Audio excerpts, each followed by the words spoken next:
I'm not saying this to get a rise out of you. I came to tell somebody on Sunday morning, second service, he'll never stop working. He's tenacious, y'all. He'll never stop working. He never quits. He never gives up. He never gives out.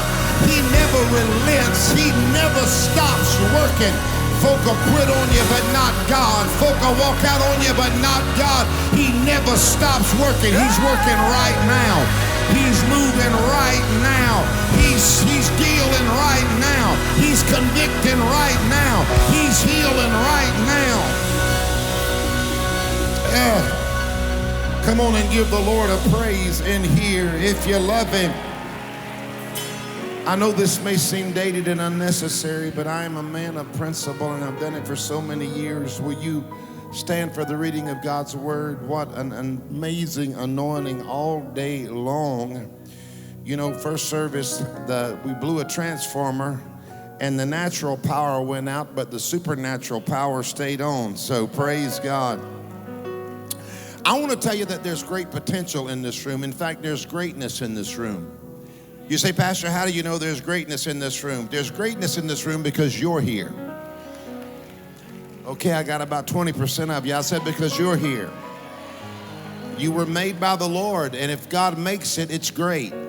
You are not God's flub up. You're not God's discard. You're not God's goof. Come on, somebody. You are fearfully and wonderfully made. You are not some cosmic coincidence. You're not a product of the Big Bang Theory. Maybe so. God spoke and bang, there it was. Come on.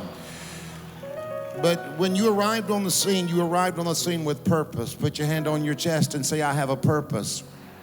Purpose means the reason I was created and the reason I exist. I'm going to teach a new series called Here on Purpose. You're not here by accident. You're here on purpose. That means God's got a plan for you. If you want to discover your purpose, shout, bring it on. Genesis 12, 1-3. Now, the Lord said to Abram, get out of your country, from your family. Some of y'all said, yes, Lord. And from your father's house to a land that I will show you. I will make you a great nation. I will bless you. And your name shall be great. And you shall be a blessing. Somewhere in your purpose, you're going to be a blessing. I will bless those who bless you, and I will curse him who curses you. Tell your neighbor, you better be nice to me. Yeah. And in you all the families of the earth shall be blessed.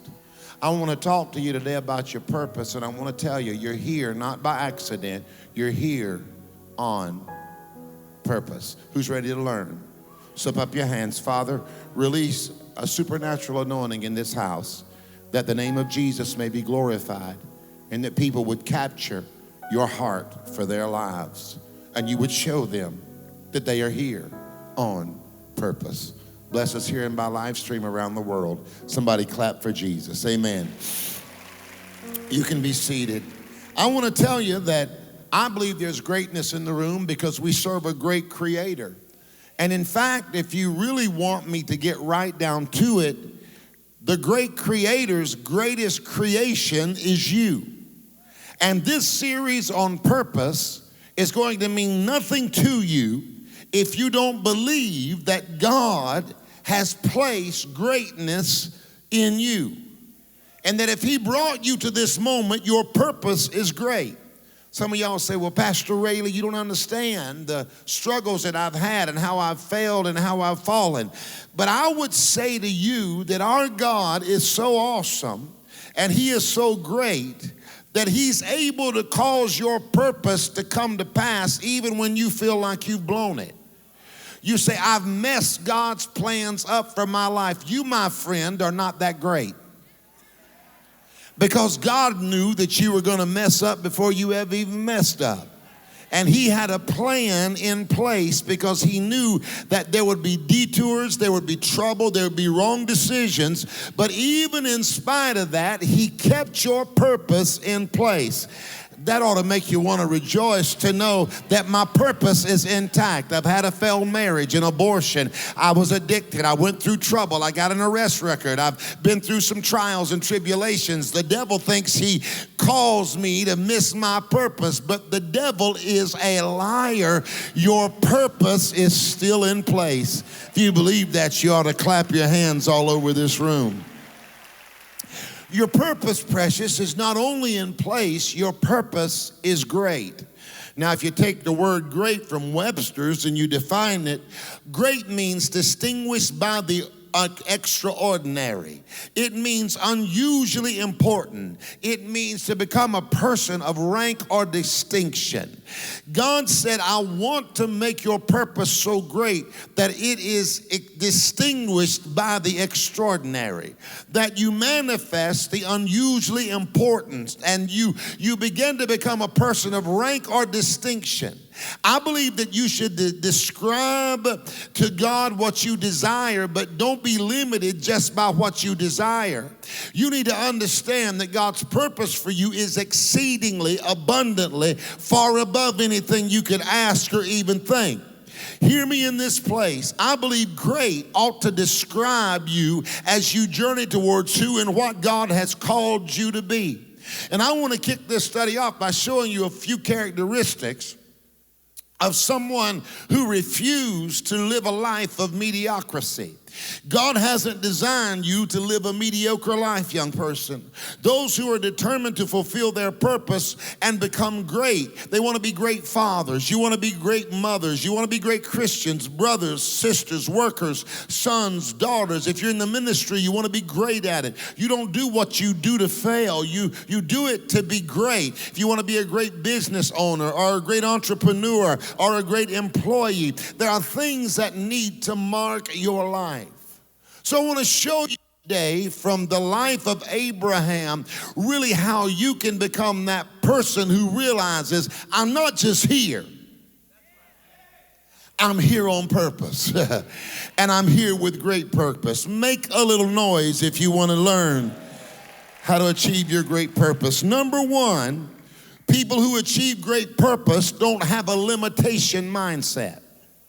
Genesis 12:1 says, now the Lord said to Abram, get out of your country, from your family. Like I said, some of y'all said, glory be to God. Get out of your country, from your family, and from your father's house to a land that I will show you. He said, Abraham, your purpose is great. But one of the prerequisites to manifesting your great purpose is this. You're going to have to leave your comfort zone. If you're going to have a throne zone life, you're going to have to leave your comfort zone. The throne zone is that place of faith where you hear from the throne of God. People who achieve great purpose, who rise to do what God has placed within them, here's what marks their life. They refuse to have a limitation mindset. In other words, they have no desire just to exist. They don't want to just get by. They don't want to just barely make it. They don't want to just scratch out some pathetic survival that they live in. They cannot tolerate the status quo. When you realize that there's great purpose in your life, something inside of you beats for more. Something inside of you says, this is good, but this can't be all that there is. I'm thankful for where you brought me from, Lord, but I'm not staying where I am. I can't stay here any longer.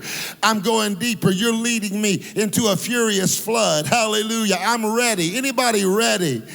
People of great purpose are turned off by being told this is it. If you have great purpose and great destiny, you don't like to hear the words, this is it, or you've gone about as far as you can go, or you've reached your ceiling. See, when you understand that you are a person of great purpose, you are really turned off by the ceiling mentality. In fact, you don't find the ceiling appealing. Something is in you says, don't trap me. I know I'm not 30 anymore. I know I'm not 18, but I've not achieved all that God has called me to achieve. Maybe I'm only 18, but I'm not going to be limited because I'm young. God's got great plans in my life. And one of the reasons I believe there's such greatness in this room is because you are here. There's greatness on your road because you are sitting on your road. The truth is, one thing I know about Calvary after 21 years, everyone is welcome here. It doesn't matter who you are. It doesn't matter how many struggles you have. Everyone is welcome in this house. But the reality is, though everyone is welcome, everyone is accepted, everyone is loved. Look at me right in the eyes. Though everyone is welcome, not just everybody can come to Calvary.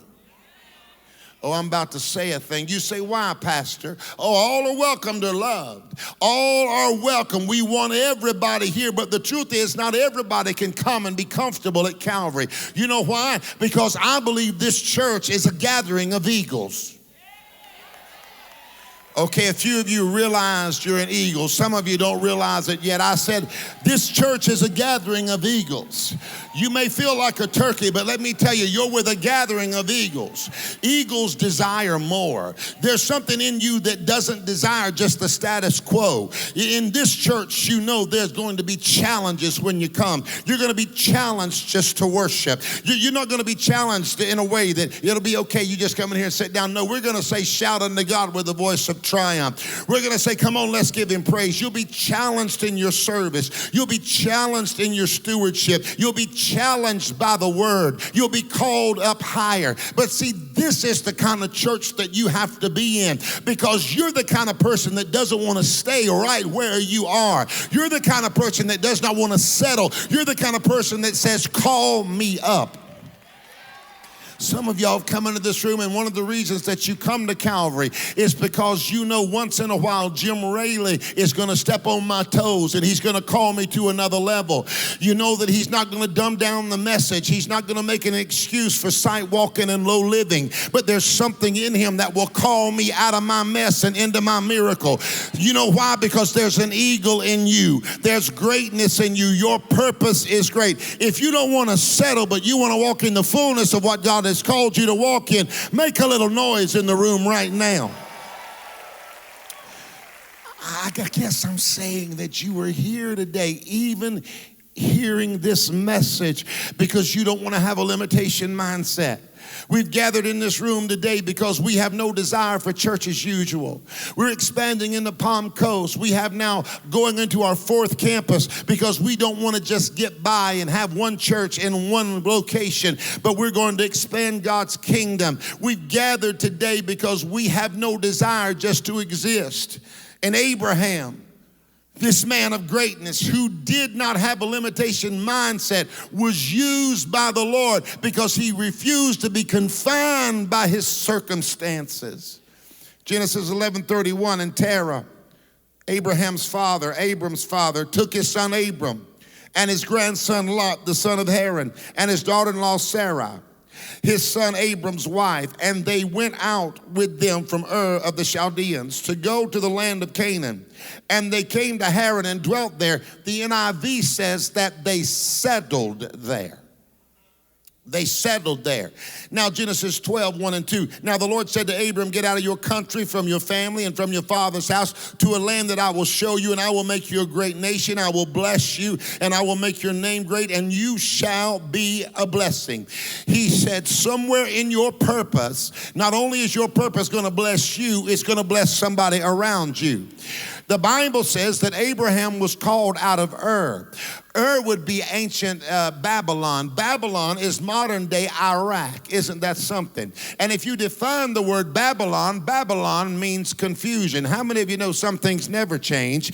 That's still a land of confusion. So Abram is called out of Babylon. He's called out of confusion. Here Abraham is, and he had a less than stellar beginning. He's called out of confusion. And I guess I'm telling you that so you'll understand this. I don't care where you came from.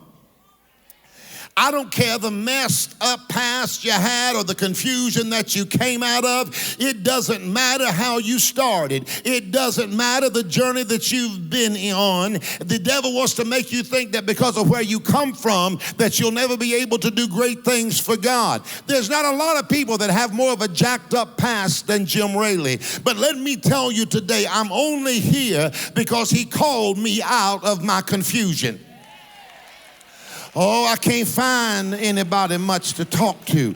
You're sitting here today and you wouldn't be in the room had he not called you out of the confusion. He called you out of the mess. He called you out of being an agnostic. He called you out of being a person who didn't believe in God at all. He called you out of addiction. He called you out of poverty. He called you out of depression. He called you out of trouble. He called you out of your mess. You're here today because he called you out of confusion. Sometimes we get so concerned about where we're going that we forget where we came from. Somebody ought to praise the Lord for the confusion that you walked out of. They see the degree on your wall now. They see the job you got now. They see where you are now, but they have no idea what you matriculated through to get to where you are today. Some of y'all have come out of something to be where you are. That's why you can't overreact about coming from dysfunctional situations. Because let me tell you something, hear me in this room. Where you are is not where you're headed. You are not trapped by your past. Stop looking back. You're not going that way. Hallelujah. You're headed forward. So it doesn't matter what or where you came from. Your purpose is greater than your past. I just challenge you, put your hand on your chest right now and say, my purpose is greater than my past. And you ought to clap your hands like you believe it. Hallelujah. No, you ought to clap your hands like he called you out of, like he called you out of, like he brought you out of confusion, like he brought you out of them. You hadn't always been in church on Sunday morning. You ought to bless the Lord and say, thank you for calling me out of the mess that I was in. Abraham's father was named Terah, and Terah, his dad, actually started to make the journey to Canaan, but the Bible said in Genesis 11:31, Terah took his son Abram, his grandson Lot of Haran, his daughter-in-law Sarai, the wife of his son Abram, and together they set out for Ur of the Chaldeans. They set out to go to the promised land. They set out to go to Canaan. They set out toward the promise. They were on their way to the next level. They were on their way to the promise of God. But when they came to Haran, Haran was the halfway point. The Bible said they settled there. Don't miss that. Look closely at the text. They came to Haran and they settled there. I need to ask you, have you settled there? Have you settled for less than what God has for you? Have you settled less somewhere in your journey? You stopped halfway. You stopped at a false finish line. You started out and the journey was arduous and maybe things were intense. And rather than fulfilling the totality of your purpose, you have settled there. But I've come today to wake somebody up and to tell you that God hasn't brought you this far for you to stay where you are. He is calling you to go all the way into your purpose. I guess I've come, hallelujah, to be like a coach. I'm not one of those coaches that is always, you're going to make it, you're going to be all right. I'm one of those coaches that will kick you in the butt in the name of Jesus and say, get back on the field. The game is not over. You have not fulfilled it all. Do not settle. This message is not ringing in your ears if you are happy where you are. This message means nothing to you if you think that this is all there is and this is the best that it will ever be. But if there is something inside of you that is desperately crying out for a new dimension, a new place, a new opportunity, a new anointing, a new door, new peace, new power, new joy, new purpose, then I'm preaching to you on the right Sunday, on the right day. I can only talk to people who who will not settle. Have I come into a room today with some young people, with some people of purpose, some moms and dads who would say, Pastor, talk to me about getting to the next season of my life. I don't want to settle here when God has called me to Canaan. Give the Lord a praise if you don't want to settle. Oh, my. Now here it is. People who are willing to settle outside of where God has called them to be will never achieve their purpose. Your purpose, young lady, will require you to move in faith. Your purpose, young man, will require you not to settle. Hear me now. Tell 3 people, don't settle. Don't settle. Don't settle. Don't settle. Tell those same 3 people, don't worry. Don't worry. I got a made up mind. Don't worry. Now Terah, the dad, is called to Canaan, but he settled for Haran. And this is so strong because you need to check out the meaning of Terah's name. Terah's name means one who is stationed. It means one who delays. Hear me in this place. Terah, one who is stationed, one who delays. I have a word for somebody in this room. There are people that the enemy places in your life with one assignment, and that assignment is to delay you. There are some people that God has placed in your life, and their only assignment is to keep you delayed and keep you trapped in a season that God is calling you out of. And now some of you have wondered why there is somebody in your life that has quit texting you back and quit calling you back and quit responding to you on Facebook and now won't even talk to you when you call them. You think, my Lord, they are getting rid of me. They are putting me out. But God said, no, I'm removing them out of your life, because if I would have let that relationship stay intact, you would have settled because you were staying with them when I told you to go to another level.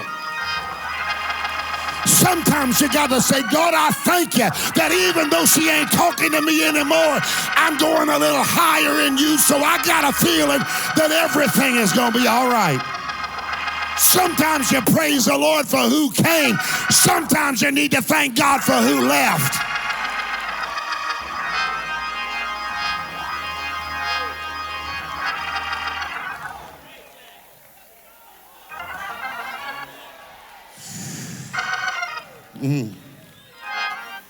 God brought me here today to tell somebody don't settle.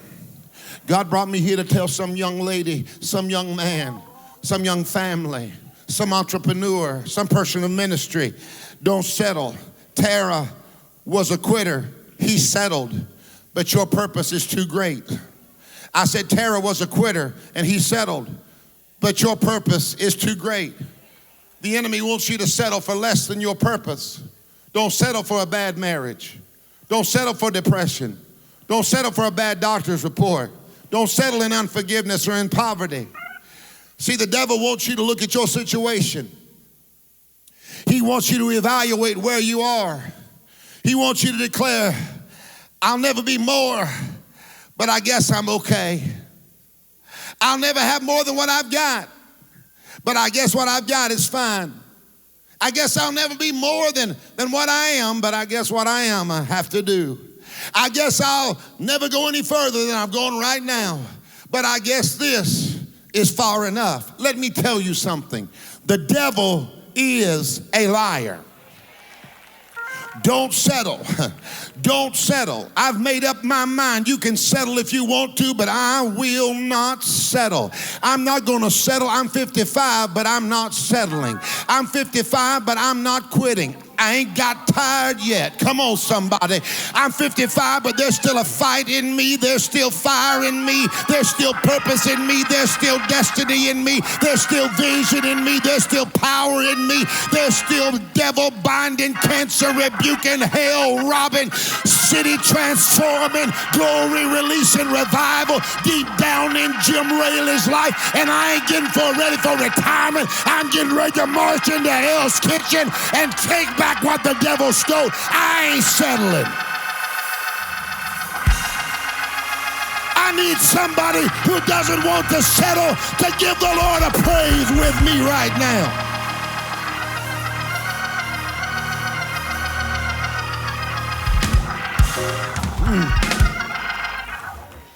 Abraham was a man who overcame the constraints of his childhood. I certainly understand that, y'all. He refused to settle in spite of the fact that Abraham was called out of confusion, in spite of the fact that he grew up in adultery, because Hebrew tradition said that his dad was actually an idol maker. So in spite of the fact that Abraham was called out of confusion, grew up in adultery, and was raised by a quitter. His dad didn't even finish his journey. In spite of all that, Abraham refused to be a victim of limited thinking. And his father may have settled, but he said, I don't have to settle. His father may have quit, but he said, I don't have to quit. And let me tell you, I want to help you today. I want to help somebody today. You need not to live in the bondage of where you came from.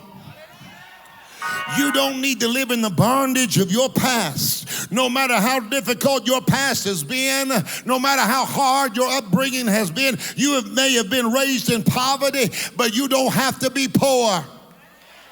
I am a living witness. My daddy never owned a house. When I was growing up, we lived in parsonages. We never had enough money. We were always bouncing checks. We were always barely surviving. I never had lunch money. When I went to lunch, I was always a mess at school. But let me tell you, you may have been raised poor, but you don't have to live in poverty. You may have been abused, but you don't have to live as a victim. You may have come out of negativity, but you don't have to doubt your destiny.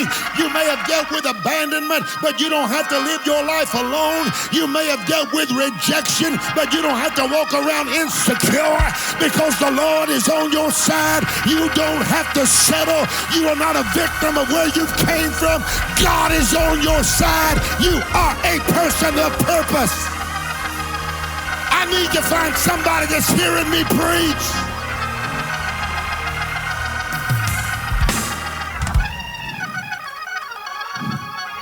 I've said for years, how you were made is more important than how you were raised. You were made for the mighty, not the mundane. Your purpose is great. But number two, kingdom people who achieve great purpose are not risk takers. They are faith walkers. Somebody decree it. Say, I'm not a risk taker. Come on, say it again. Say, I'm not a risk taker. I'm a faith walker. The Lord said to Abraham, verse 1, get out of your country, from your family, from your father's house, to a land that I will show you. People who achieve kingdom greatness are not risk takers. They are faith walkers. It may seem risky, but it's not a step of risk, it's a step of faith. The Bible said in Galatians 3:9, listen to how Abraham is described. It says here, so then those who are of the faith are blessed with believing Abraham. One translation says faithful, faithful, faithful Abraham. Not risky Abraham. Not risk-taking Abraham, but believing Abraham, faithful Abraham. Abraham was not a man of risk, he was a man of faith. I'm about to help somebody. Faithful means full of faith. Abraham was full of faith. Risk means hazard. It means danger. It means peril. It means exposure to harm. Abraham was not moving in risk. He was moving in faith. I think it's risky not to move in faith. I think it's risky not to do what God says. Here he is. He was instructed by God to get up and leave his country, his land, his kindred, and everything that he knew. But this was not a risky step. This was a step of faith. Risk doesn't please God. Faith pleases God. Risk doesn't please God. Faith pleases God. Everything that I've done that is supernatural in my life, every building that we've built, every move that we've made, every campus that we've started, every missionary that we've added, every supernatural thing that we've ever done, it was not a matter of risk, it was a matter of faith. And I've come to tell you today, risk doesn't please God, faith does. Stop looking at your life like you got to step out on a risk. No, baby, you are walking in faith. I need somebody who's walking in faith into the next season to give the Lord a praise right now.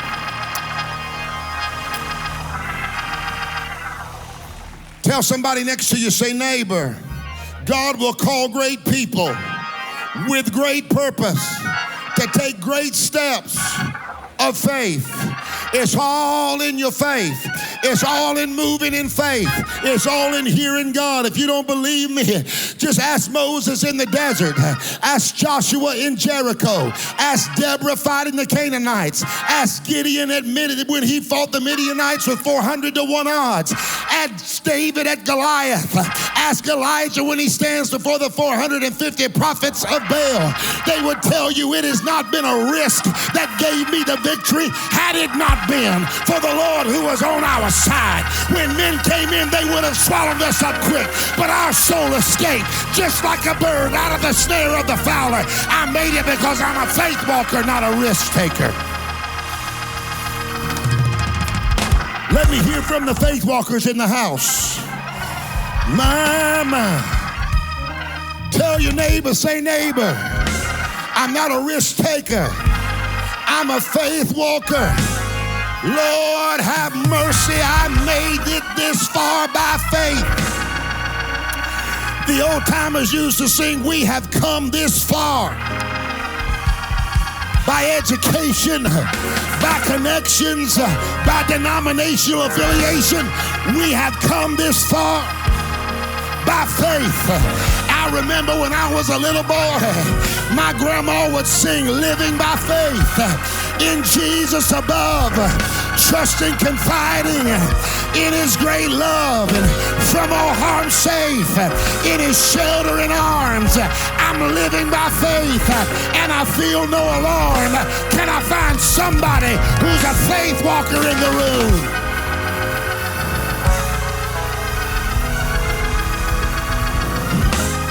God, young lady, did not design you to be controlled by fear or to take risks. God designed you to walk by faith, not to show you your greatness, but to show you his. Because when you take a risk, you'll brag about it and say, look what I did. But when you step out and everything around you says it can't happen, when you step out and you say, there it is, it's a step of faith. I'm stepping out in faith. You say, what are you doing in Palm Coast? What did you do in Orlando? What did you do in New Smyrna? I need somebody to know that your next season is in your faith. Somebody give God praise if you're ready to step out. Hallelujah. Hallelujah. It's going to take faith. It's going to take faith. Whatever it is, it's going to take faith. Whatever it is, it's going to require faith. Our God won't be pleased with it. Whatever it is. Hey. Now faith is the substance. What is substance? Substance is something I can grab a hold of. Substance is something that has a dimension to it that I can touch it. It's the substance of things hoped for. Well, if it's faith, how can it be substance? It's the evidence of things not seen. How can you have evidence and not even see it? Faith. Your faith testifies. Your faith is the substance that you would have the audacity and the unmitigated gall to believe what you're believing for in the condition that you're in That's the evidence that God says this has to be me, because you ain't stupid enough to believe this. I'm stirring faith inside of you. Let me ask you one more time. Where are the faith walkers in the room? If you're a faith walker, give him praise. You say, well, Pastor, it seems impossible. The word impossible is a thing that cannot be done. But here's the good news. Luke 1:37 says, for with God, nothing. What is nothing? It's two words, no thing. For with God, no thing shall be impossible. Tell your neighbor, it ain't nothing but a thing. Yeah, the salvation of your children, it ain't nothing but a thing. The healing of that cancer, it ain't nothing but a thing. The deliverance from that addiction, it ain't nothing but a thing. The door for that next season, it ain't nothing but a thing. That money you need, it ain't nothing but a thing. That job you need, it ain't nothing but a thing. That relationship you need, it ain't nothing but a thing. For with God, no thing shall be impossible. The Lord said, get ready. Things are shifting. Things are coming together. The thing you've been believing for. No thing is impossible. I can't help it. I need somebody that's believing for anything and everything to give the God of no thing a big praise that no thing is too hard for him.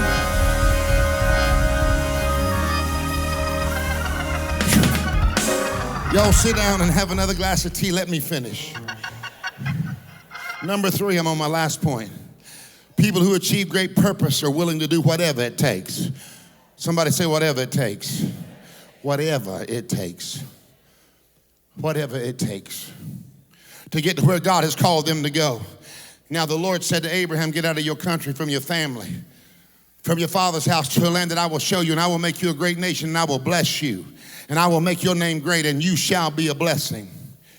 I want to awaken in this series as I teach over the next few weeks. I want to awaken in you a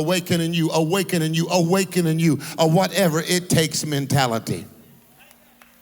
I release over you the spirit of whatever it takes. I said, I release over you whatever it takes. I want you to get a hold of this thing, because in realizing your purpose, you're going to have to understand. The Lord told Abraham, get out of your country, get away from your family, leave your father's house, go where you've never been before. The truth is, if you're going to manifest your purpose, there's some places you got to leave behind. There's some people that you got to leave behind. There are some things that you have to leave behind. The truth is, everybody can't go with you. People that you've loved, that's been with you for years, maybe they can't go where you're going. But I have made up in my mind, I'm going if I got to go by myself. King James Version said, get thee out. That means depart, walk away from, the act of dying to. He said, leave your country, Abraham. Get thee out, depart from it, die to it, leave it, walk away from it, blow it a kiss, tell it goodbye, because you're going to have to walk away from the stuff that I'm not blessing anymore. You're going to have to walk away from a season that I'm not blessing anymore. Some of you have been crying out for God to bless what he has not sanctioned. He hasn't sanctioned this season. He doesn't want you trapped in this season. Stop asking God to bless what he has not sanctioned, and say, God, put me in the season that you have sanctioned for me, and let me step into my season. I'll leave it behind, whatever it is, whoever it is. Remember, his daddy's name is Terah.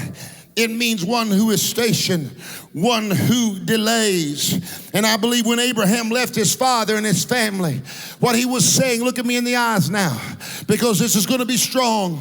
He was saying, in essence, I believe, when he walked away from his dad, from his family, and all that he knew, when he walked away from Terah, one who is stationed, one who delays, he said, I love you, but you have delayed me long enough. You have delayed me for the last day. You have delayed me for the last hour. You have delayed me for the last minute. I love you, but I'm not staying here with you. Settle if you want to, but I've got to do whatever it takes. I'm trying to close, but is there anybody with a whatever it takes mentality here today? Is there anybody so desperate for God and so desperate for your purpose to become reality, and you want to accomplish all that God has placed in you to accomplish, that your mentality is whatever it takes? High five somebody and say, whatever it takes. Push your neighbor and say, whatever it takes. Look behind you and say, whatever it takes. Whatever it takes. Whatever it takes. Whatever it takes. Whatever it takes. Somebody jump on your feet and say, whatever it takes. Look around and say, whatever it takes. I've got a purpose, whatever it takes. I got a destiny, whatever it takes. God's got a plan, whatever it takes. If I gotta fight, I'll fight. If I gotta do warfare, I'll do warfare. If I gotta tell somebody bye, see you later, alligator, in a wild crocodile. If I gotta praise, I'll praise. If I gotta shout, I'll shout. If I gotta dance, I'll dance. If I gotta run, I'll run. If I gotta cry, I'll cry. Whatever it takes. I'm here on purpose. There's gotta be more. Give the Lord a praise in here. Look at your neighbor and say, neighbor, I don't know about you, but while Pastor has been preaching today, something has woke up inside of me, and I will achieve my purpose. Whatever, whatever, whatever, whatever, whatever it takes. Listen, devil, whatever it takes, whatever it takes. Don't quit. Don't quit. Don't you quit. Don't you quit. Don't you quit. I said, don't you dare quit. Tell your neighbor, say, listen to him. Don't you dare quit. Don't you dare quit. Don't you dare quit. Say, don't worry, don't worry, don't worry, don't worry, don't worry. Something has woke up inside of me. Don't worry, don't worry, don't worry.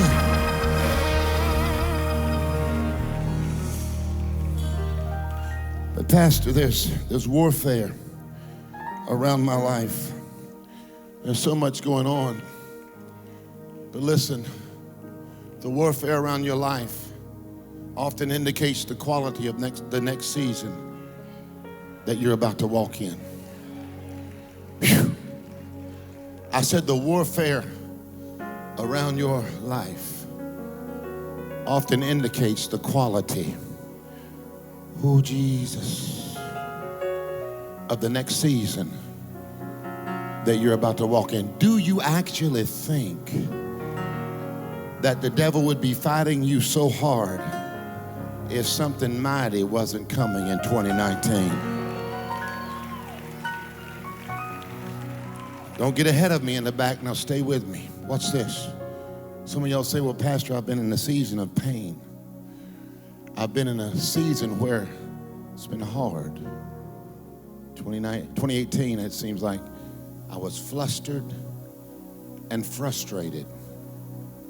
It seemed like I was wounded and weary. I've been in a season where the process has been painful. You say, Pastor, what does that mean? Here's the word. You may be in pain right now, but your pain is your passport to your next season. Somebody say, devil, I know it now.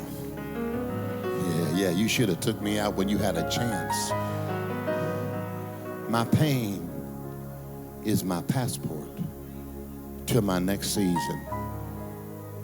In other words, God said, I've allowed you to go through this so you would not settle where I did not call you to be. I allowed you to be hurt. I allowed you to go through the struggle. What does the Bible say? It was good that we were afflicted. We didn't like it, but thank God for it. Your pain is your passport. Hear me. Some of you have been in a season where you can't stay here any longer. You can't stay trapped because you are here on purpose. I have just a few minutes left on the clock. I want everybody who's claiming purpose in 2019, run up here quick. Just run up here. Just run up here. Just run up here. I know we don't often do it, but just run up here. If you can't get all the way up, just get in the aisle. Just get in the aisle. Just get in the aisle. Move out of your comfort zone. Just run up here right now. Just run up here. Say, excuse me, my destiny is too great to stay in this seat. If you've been in pain, get up here right now. If you felt trapped, get up in here right now. If you feel like there's more in 2019, get up here right now. Get up here right now. God's speaking to you. When John started singing this song, you're breathing new life into dry bones. I can't stay here anymore. How many of you absolutely know that you heard a word from heaven today? Raise your hands and say, I'm here on purpose. John is going to sing through this song with you. And this is going to be more than just a worship song. This is going to be a proclamation of faith that says, I can't stay here any longer. God, you put all this, you put all this inside of me, and you're breathing new life into dry bones.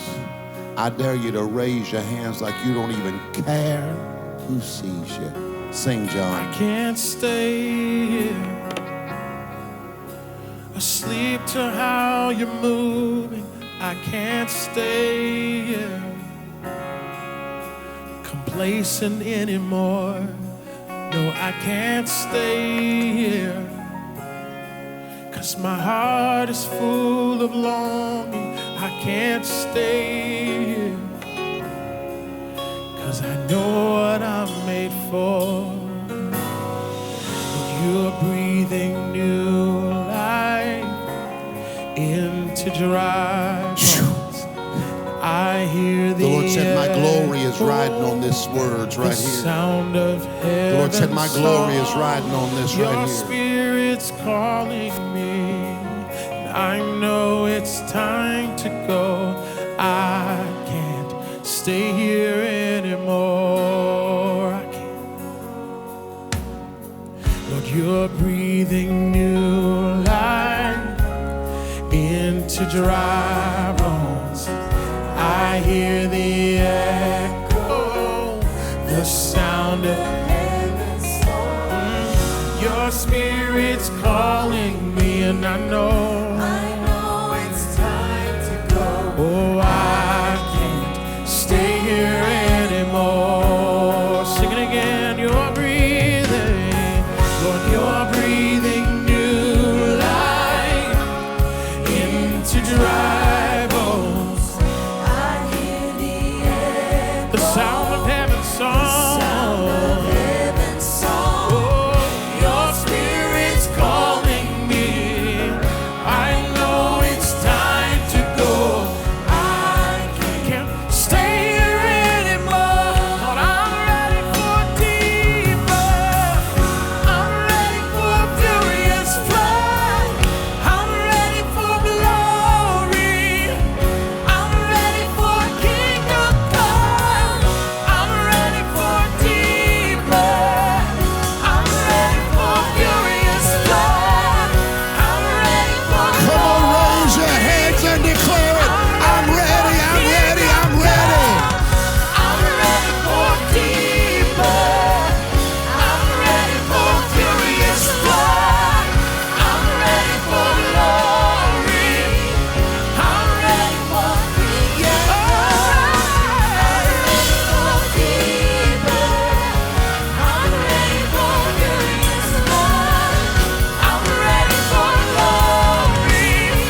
Somebody give the Lord a praise. He's breathing new life into dry. Hear the echo, the sound of heaven's song. Your spirit's calling me. I know it's time to go. Your spirit's calling me. I know it's time to go. Your spirit's calling me. I know it's time to go. I can't stay here anymore. Somebody give God the praise if you just feel that there is more. 3 things, and then I'm going to pray over you. People who achieve greatness, they don't have a limitation mindset. I break off of you the limitation mindset that says this is all that there is and it'll never be better. I break off of you anything that hell has tried to attach to you that would keep you from walking in the greatness of your purpose. You will not be bound by what you were programmed to believe growing up. You will not be bound by your past. You're called out of confusion, called out of a mess. I release over you purpose. I declare kingdom people who achieve greatness are not risk takers, they are faith walkers.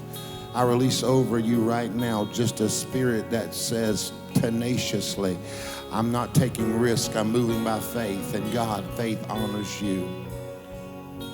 And in this year, I say, in Jesus' name, people who achieve greatness are willing to do whatever it takes. I tell you, whatever it takes, you walk in the fullness of what God has for you. I pray over you right now. I bind every demon and every devil that has convinced you that you are not here on purpose. I release over you a tenacity to know that God made you with a purpose. He designed you with purpose. This series is going to change your life. I declare it in the name of Jesus. The clouds are going to lift off of your life. You're going to understand the greatness of your purpose, and you're going to understand that you are not great to be boastful. You are not great to be bragging. You're not great to act like you're all that, but you are great to testify that if the Lord did it for me, he can do it for anybody. Hallelujah. I bless you for the next season. Somebody, don't move for a second. Just give the Lord a clap and a shout. Come on. Man, today has been one of those days. If you're visiting with me, listen, my staff is going to go back to the back, and I would love to meet you, but I'm not going to be able to today because I'm going to sit back in the chapel, and I'm going to talk to people that are going to go to Israel with me. If you've been praying and thinking, man, that's the trip I want to take, I want you to come back there. It's going to take faith for you to go. Some of you are going to have to make some financial decisions, but it's the one trip that is a trip of a lifetime. I'd love to talk to you back there. Pastor Troy, are you here? There he is. I knew the rapture didn't take place because Dawn would have went, not Troy. Come on. No. Will you close? Don't y'all love Pastor Troy? He just celebrated his 29th birthday, and he and his wife have been married 25 years. I don't know how that works. Pray over us, Pastor Troy. Hey, just before you do, Wednesday night, I can't make you come. If I could, I would. Wednesday night, it's going to be powerful, supernatural, unbelievable. I need you to come. First Wednesday, come expecting a revival. We'll have trucks here with food at 4:30. Come and eat with us. And then on top of that, experience the mighty outpouring of the Spirit. Well, hallelujah. Pastor Raley's headed, yes, Pastor, let's give him to do the announcements. Pastor Raley's heading over to the chapel right now. Those of you that are going on the Israel trip, we ask you to stop by, and they're going to have a little meeting with you and tell you what's going on for the Israel trip. Those of you that maybe hadn't made a decision yet, I don't think it's too late. You can go over and check it out. Our staff is actually going to go out. Pastor Josh, head that way now, is going to go out and if you want to stop by, and we'd love to shake your hand. You want to have any questions or anything like that, if you're our guest today, stop by as you go out this door to the left. All right? Let's pray. Father, we thank you so much, God. God, we thank you for what you've put in our heart today. God, it's exciting.